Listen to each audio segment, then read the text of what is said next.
अस्सलाम वालेकुम नाजरीन, आवाज़ ॾिसी रहिया हो हथियार न्यूज़। आदम शंभाणी। अहम ख़बर असां शेयर कंदो हलां त Pakistan federal union of journalist पारां इमदाद फुलपोटो खे मरकज़ी नायब सदर बणायो वियो, जंहिंजे ख़ुशी में सखर यूनियन ऑफ जर्नलिस्ट पारां हिकु रैली जो एहतमाम कयो वियो। वधीक मालूमात कंदासीं असां सां सीनियर सहाफ़ी साहिल जोगी टेलीफोन लाइन ते मौजूदु आहे। जी साहिल साहब, तफ़सीलन खां आगाह कजो।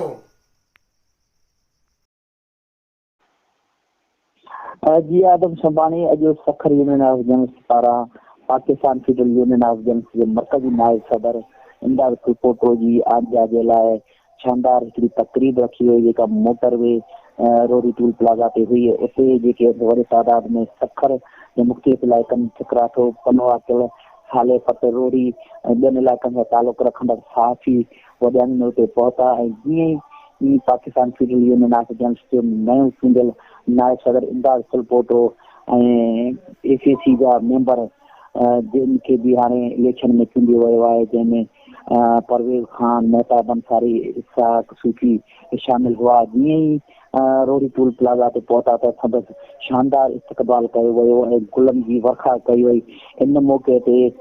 बेदल फ़कीर जे सूफ़ी रागनि पिणु सूफ़ियाना कलाम चई करे शानदार इस्तक़बाल में हिसो वरितो। मां ॿुधाईंदो हलां त Pakistan federal union of journalist जे मरकज़ी नायब सदर जीअं रोरी टूल प्लाज़ा ते पहुतो त वॾे तादाद में सहाफ़ी हुते मौजूदु हुआ अॻुवाटी, ऐं जीअं हू लथा त इंतिहाई सहाफ़ियुनि में जोश जज़्बो ॾिठो वियो ऐं वॾे जोश सां शानदार इस्तक़बाल पिणु कयो वियो।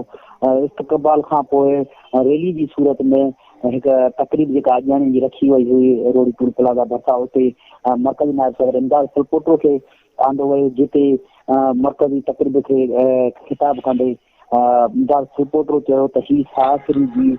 फतह आहे, पूरे सिंध जे सहाफ़ियुनि जी फतह आहे जेके वर्किंग जर्नलिस्ट आहिनि। हिन इहो बि चयो त Pakistan federal union of journalist जो मरकज़ी सदर आहे GM जमाली ऐं जनरल सेक्रेटरी आहे राना अज़ीम, जिन वफ़ाक़ी वज़ीर फ़ारूक नसीम सां मुलाक़ात बि कई आहे, जंहिं पाण फ़ारूक नसीम इहा पेशकश कई आहे त जेके बि सहाफ़ी आहिनि जिन खे हेल्थ कार्ड कारोबार ऐं प्लस में राइश जी ज़रूरत आहे ऐं मुस्तक़ सहाफ़ी आहिनि, उन्हनि जे लाइ तव्हां MOU साइन कयो, जंहिं मुताबिक़ जेके बि सहाफ़ी हूंदा तव्हां जी जर्नलिस्ट यूनियन सां तालुक़ रखंदड़ उन्हनि सहाफ़ियुनि खे राशि स्कीम तहत घर ॾिना वेंदा ऐं मुफ़्त उन्हनि खे सिहत कार्ड ॾिना वेंदा। सिहत कार्ड जेको 10 लख रुपयनि ताईं उहे पंहिंजो इलाज बि कराए सघंदा।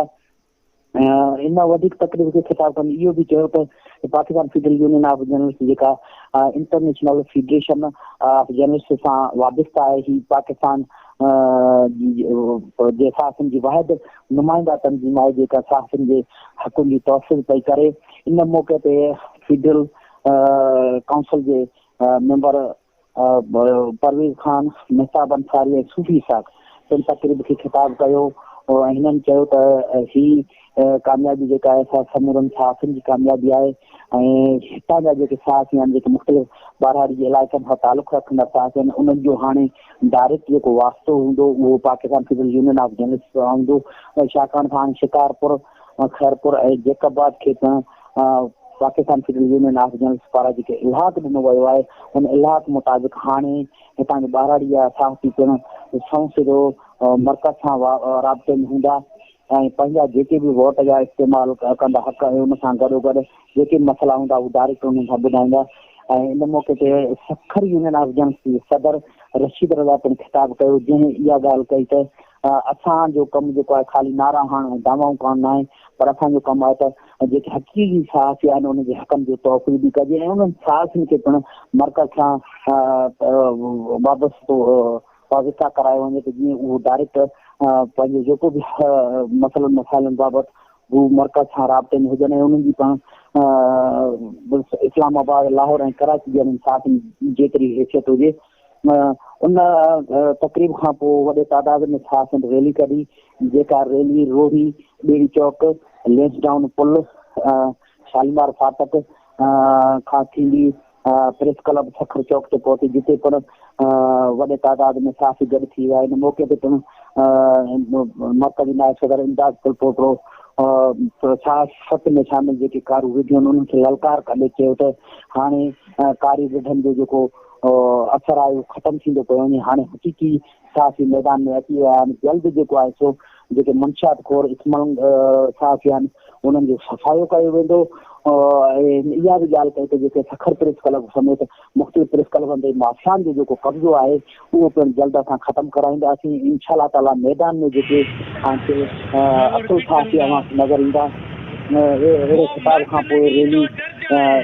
जेका आहे सा नव ॻोठ खां थींदी, एयरपोर्ट खां थींदी, अखवत नगर में इमदाद रिपोर्टर जी राजका ते पहुती। हिते वॾे तादाद में सहाफ़ी गॾु हुआ ऐं नारनि जी गूंज सां इमदाद रिपोर्टर खे राजका ते छॾी वियो।